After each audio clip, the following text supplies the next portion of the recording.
This is Raising Babies 101.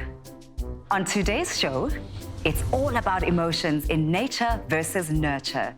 We learn all about the amazing nutritional value of eggs and get an easy peasy healthy recipe idea. We have some trivia fun when we check out who will rise to the challenge in My Ma is better than your Pa.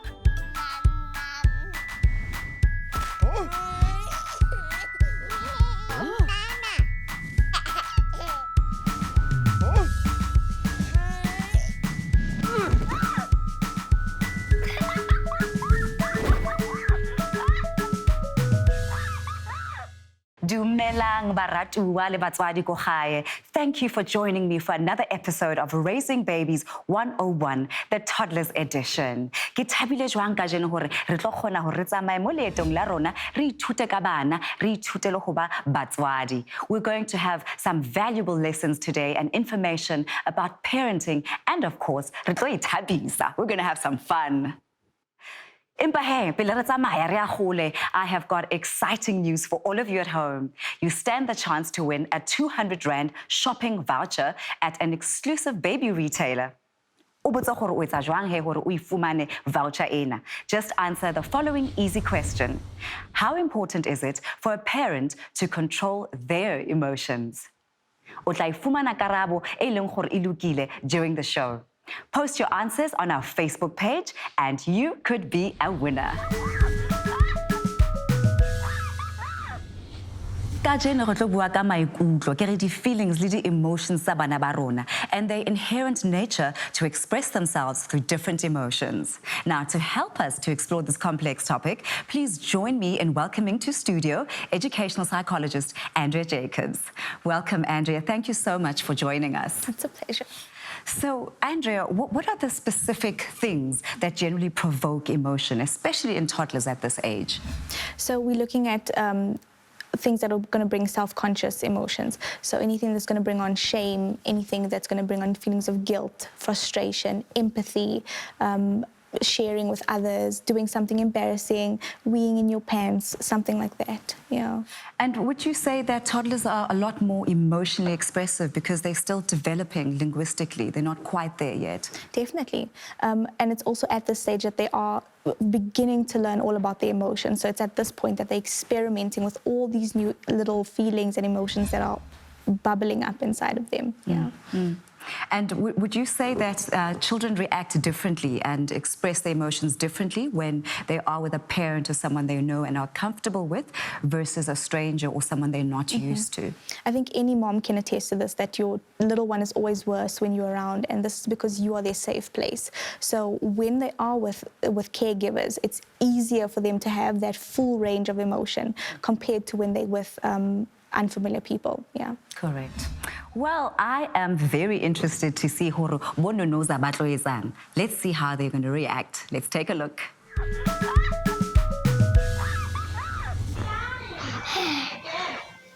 I hate this long-distance relationship.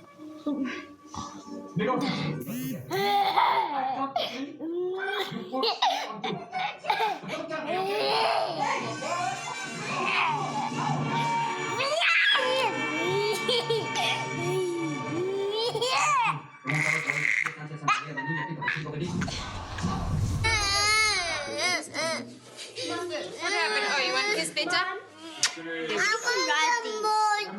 We'll have juice at home, okay? Okay, so thank you, Auntie Nick. Well, yeah, hey, I guess the provocation really worked. Definitely. For a child. So is that a natural way for a child to react in that context? You'd say there are natural reactions, Definitely. right? I think the trigger there was the juice. I think all toddlers love juice. But if we look at the little one's age, he's at the point of developing frustration. And I think at that moment, he really wanted his juice and mommy wasn't with him and following with what he needed at that point. And that's where we see the frustration coming out. Yeah. Right. So would you say at that age, there are such things as unhealthy emotions and healthy emotions, because at this stage, obviously, they're learning to express themselves. I don't think at that point we can label it unhealthy and healthy. I think this is where they start understanding and start really expressing something that they've just learned. So it's in terms of how they're expressing it, or the magnitude, that we can now categorize as healthy or unhealthy, but not the emotion itself, no. Not the emotion itself. And how do you differentiate between that? It's like not the emotion itself, but what you've just touched on. How do you differentiate? So basically, let's look at it on a percentage level. If it's happening at 5% or if it's happening at 100%, in terms of the frustration, is the little one 100% frustrated all of the time? That's now unhealthy. Whereas if it's a 5% where I just don't get my juice and I'm slightly frustrated, I think it's completely healthy. And so it's quite important, it seems, to have discussions about emotions. So beyond modeling yourself or showing, it's quite important to actually communicate as a tool of teaching emotional maturity and development. Okay. And how would you do that for children who are 2 to 4? Play is a toddler's language. So what you want to do is engage with them in play activities.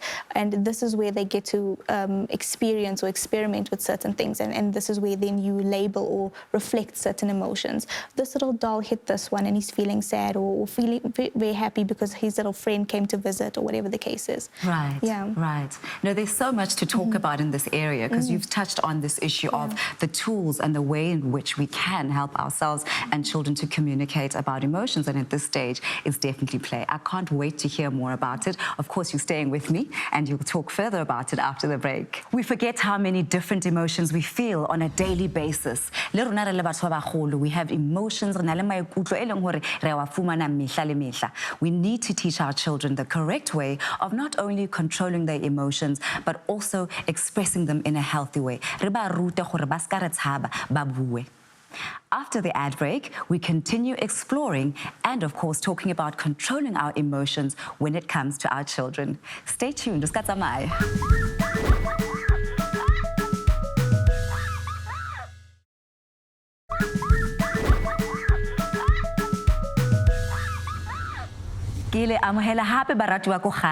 Before the break, we took a look at some interactions with toddlers to see just how they express their emotions. Now, still with me in studio is, of course, our psychologist, Andrea Jacobs. Also joining our discussion is Tendo Chikororo, a mom of 3 girls aged 15, 7, and 5. Whoa, Tendo. You've got a team. Lot of kids. You've got a netball team. Welcome. Thank you. Joining our discussion on emotions. And just to carry on, to say to you, Andrea, we're encouraged as parents to encourage our children to express their emotions, but also to control their emotions. Now, isn't that a bit of a contradiction? It definitely is. But I think the goal here is to have a balance between the two, and we call this emotional regulation.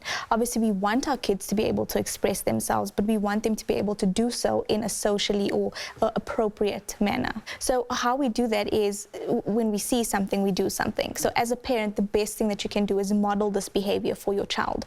So being able to regulate yourself, your kids learn to do this for themselves. Another way that you can do this is when you see that your little one is battling to understand what kind of emotion they're going through, is to label it for them. So I can see that you are feeling a bit angry right now, or trying to play with this toy is making you frustrated, or your friend did this to you and you're feeling a bit sad about that. And it seems as if a big part of it is self-modeling, as you're saying. So it's actually quite important how you are behaving as a parent. And what damage can that cause if the parent is the one who's not able to emotionally regulate? So obviously the kid is not going to be able to learn how to regulate properly, and this can lead to a whole range of pathology later on in life, because if we're not learning at grassroots how to be able to do this for ourselves, it's obviously going to come back later and later. Correct. And literally you are creating a cycle of behavior that you don't break, right? And with you, Tendo, you've got 3 ages that are quite different. I'm sure you get very different types of behavior and emotions from your 3, as much as they're all girls. What incidents have you experienced with your girls where they've got emotional outbursts, or they just go for it and you've got to deal with it? Well, my youngest, this morning she was playing with Legos, and she made a person, and then her sister came in on her and accidentally knocked into her, and everything fell, and she spent 2 days working on it, and she just started sobbing, which when I look at it, I'm like, it's no big deal. You start over again, right? But to her, she was so invested in this, and I realized that I couldn't just like brush her off. I had to like get down on, with her and talk to her about how she's feeling. And I wasn't really feeling like doing that at that moment. I was busy with something else, but I kind of could feel that this is like a really important moment to her. Right. So I did stop. I asked her how she's feeling. I asked her how she feels about having to do another one. She told me she was very, very, very sad, and she's gonna take some time to like get over dropping that toy. And yeah.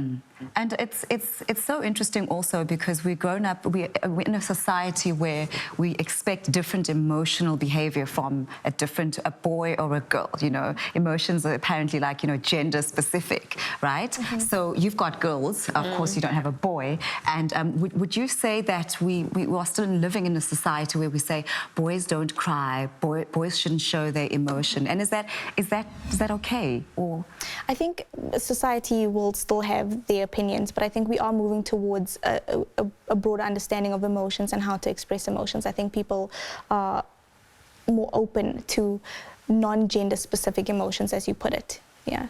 And for yourself, we spoke about this earlier on where you said you sometimes see your own emotional behaviors reflected in your children, right? So what are those tendencies? What are those emotional behaviors that you see? And when you see them, do you actually now start to teach yourself to say, I shouldn't really be reacting that way next time? Yeah, the stomping, I don't necessarily do it anymore, but I see when I was a kid, I was just like my middle daughter, I would stomp, and if I didn't get my way, and I was an only child, and I was used to getting what I want. And so sometimes when she's doing that, I get frustrated, but then I remember being her and not knowing to be any different because that I wanted that thing at that moment. So, I can kind of commiserate with her, but I get frustrated as well when she's doing that. So, Andrea, how do we, which emotional behaviors are learned? Or which are more your nature, where you're born with that, or behaviors that actually you're not born with it, you've learned it from somewhere, you've learned it from an adult, a cousin, a teacher, or somewhere out there. It's not actually your nature. So I think in psychology, there's always been this debate of nature versus nurture. I think there are a lot of emotions and behaviors that you are born with, and these are more your survival-like behaviors and emotions. The reactions to certain stimuli that aren't, normative is more the learned behavior, because now this is where you're seeing caregivers and parents and family members doing certain things. Andrea, thank you so much for sharing with us your insights, especially on this issue of nature versus nurture. And Tendo, you're still sticking around with me, right? So we'll see you later on in the show. But thank you also for expressing yourself and sharing your journey, your emotional journey with your 3 girls who remind you of you sometimes, of course. You're welcome. Children should be nurtured to control their emotions. A parent should learn to also control his or her emotions when dealing with their child. Not all children express emotions the same way. Keep that in mind when dealing with siblings. It's very important to never discourage your child to feel, rather guide them in such a way that they know how to express their feelings correctly. Decoding A to Z, and today D is for depression. Depression is a mood disorder that can affect a person's daily life. It may be described as feelings of sadness, loss, or anger. Up next, ha re bona gore bo mapekenene ba etsang go ithabisa, ha ba re bontshe, ha ba re jwetse, who show and tell. My name is Mashanda. I'll show you my second.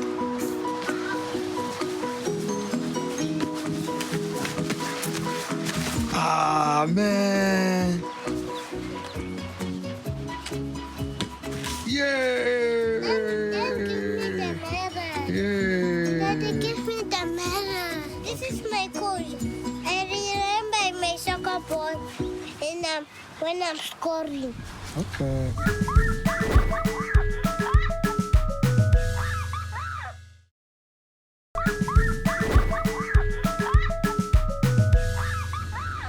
Madume, ke le amohela hape ho Raising Babies 101. Wait, nane, ke le motswadi, sometimes ke a jema, what can I make for the babies to eat? But I'm happy to hear I've got someone o tlo mphang tips for very simple meals they are also nutritious. You can actually make a simple meal and nutritious scrambled eggs. So with me in studio today is dietitian Natalie Matt, who will show us how to make an easy peasy meal of scrambled eggs on toast. Welcome to studio, Natalie. Thank you. I'm so glad you're here to show me the simple things in life. So I'm excited to see that you've got an easy peasy meal for us today. Ingredients are scrambled eggs. Yes, so if we're making scrambled eggs, we're going to have eggs, Yes. milk. You can season if you've got children over 1 year, under 1 year, rather don't use salt. You can use some cheese, and we always want to add in some fresh produce as well. So what you do, especially if you're making toast, eggs on toast, is you can start with your toast. Remember, for children, we do want a little bit of fat. So you can use butter or you can use margarine, and you can spread that onto your warm toast, which we have over here. Lovely. Let's put a little bit more. I'm being a bit stingy. And then what you do is, we've already made some scrambled eggs, but what you do is you are going to break your eggs. We add a tiny little bit of milk, and then we add it to a medium heat pan. If you want to, if it's a non-stick pan, you can put in some olive oil, canola oil, or sunflower oil, no problem. And then we mix them and let them cook. And let them cook. And let them cook. And is there a nutritional difference between having an egg that's completely well done or one that's slightly runny, especially obviously after the age of 1? Yes, there isn't a big nutritional difference. So what's great about eggs is, especially when we have fussy kids, they like white foods. They might not enjoy meat, they might not enjoy chicken or fish, but they do still tend to enjoy eggs. And so it's a source of iron, which we get from those other things that they might not enjoy. It's full of choline, which is great for brain development, and it has lots of protein. Children need protein. Is there such a thing in science? I mean, I know when I grew up, and my mom does this to my children to this day and age, oh, girls aren't supposed to eat too many eggs, all the hormones. Is that just an old wives' tale, or can there be a time at which you are eating too many eggs, and should girls watch how many eggs they eat, or is just... I do understand the concern, because I went through a point as well with my daughter where I thought she was eating way too many eggs. And the truth is, if she isn't developing an allergy to them, I don't want her to only eat eggs. So try and have at least one meal that doesn't contain eggs. But 1 egg a day is absolutely fine for children. We're not worried about cholesterol issues unless they have a family member who has very, very high cholesterol. So children need the fat inside eggs. They need the protein, they need the nutrients. That's fantastic. That's good to hear, because my children love eggs. Amazing. So I love that, you know, for parents, we can eat eggs, we can make eggs for our kids, and at least you know that when they're eating an egg, there's so much nutrition and nutritional value in it. And it's so simple, you know, because a lot of times we think we have to have extreme foods and like specialty foods to get all those nutrients in. But there you go, scrambled eggs on toast, super nutritious. A child's favorite. Thank you so much for sharing that, Natalie. Thank you. Up next, it's time to have a battle of the parents. Please welcome musician Devon DP, who'll be battling it out against Tendo Chikororo. Hi, Devon. Hi. Welcome, Devon, the musician. Thank you for having me. So you've got your children. You've got a son, right? I have one son. You've got one son, and do you see music in him? Do you see yourself in him? I hope not. Oh, come on! Are you serious? Why would you say that? Hey, you know. The challenges of the industry. Yeah. I hear you. I hear you. So what would you encourage him to do instead? Tech. Tech. Yeah. So why didn't you do tech? I do tech as well. Yeah, you're all rounder. I like that. I really, really like that. And you, Tendo, you've got 3. So you could have a musician, a tennis player, a tech person. What do you have? What dreams do you have for your kids? I want them to follow their dreams and to do whatever. I was never pushed in one direction by my parents, and so I ended up choosing what I love to do, and I want them to also do that. So their strengths, you know, all 3 of them very artistic. Haritamiking Meima is better than Jou Pa. Okay, so here's how it works. The two parents will face off in an epic battle of fastest hammer or fastest shaker to hit the table and to be the first one to answer a series of trivia questions that relate to today's episode. Now, the parent with the most points will be named the better ma or the better ba. So parents, are you ready? Ready. One more rule though. If you talk without using your instrument, whether it's your hammer or your shaker, off goes that point. So are you ready? Ready. All right, let's test them out. What if they don't work? Shake, ham, shake. Okay, I'm happy. Are you happy? Happy. All righty, let's begin. Let's start. So 5 questions. All right. First question. Spell the word happy. H. Oh, I was like, yeah, yes. H-A-P-P. Tendo matendo, man. Sing again, man, tendo matendo. I gave it to her. Gentleman. You know what I mean? Okay, so Thank Tendo, you. can you spell it, please? H-A-P-P-Y. H-A-P-P. Wow, well done, Tendo. So 1 to Tendo and her hammer, and dololo to the shaker. Next question. Are eggs classified as a superfood? Ish. I think maybe it is the shaker. Yes. Yes. Yes, Devon. Yes, Devon. the shaker's Alrighty. All right. So it's 1-1. The hammer and the shaker. Are you ready for the next question? Sure. Are you ready? Hold your instruments ready so you can really, go for it, yeah? So, true or false? Children should be nurtured to control their emotions. I know. Do you see? It was a hammer, but it was close. Okay. It was close. Okay, Tendo. True. True, thank you. 2 to Tendo, 1 to Devon. Okay, is white bread a better choice than brown bread? Is it true or false? Or It's false. it's false, because of course brown bread is healthier than white bread. Okay, this is going to be the tiebreaker. The tiebreaker. So if you're complaining about the shaker, I don't know what you must do, like shake your foot, all of that. Spell the word depression. Definitely, it was the shaker. Yes, I think so. All right. Depression. D-E-P-R-E-S-S-I-O-N. Hello, so that was the tie break. No, this So of was course, rigged. you are the better parent, you are the better bar. Congratulations. Yes, I'm a sore loser here because I got the question Well right. done, Devon. Thank you, thank you. Trivia games are a fun way to build a solid general knowledge, learn and remember new facts. And of course, they teach our children about fair play, healthy competition, and how to think on their feet. Thank you so much, Tendo. Thank you so much, Devon, for joining us. Thank you to all the viewers at home for watching another exciting episode of Raising Babies 101, the Toddlers Edition. We hope to see you all again next time. Goodbye.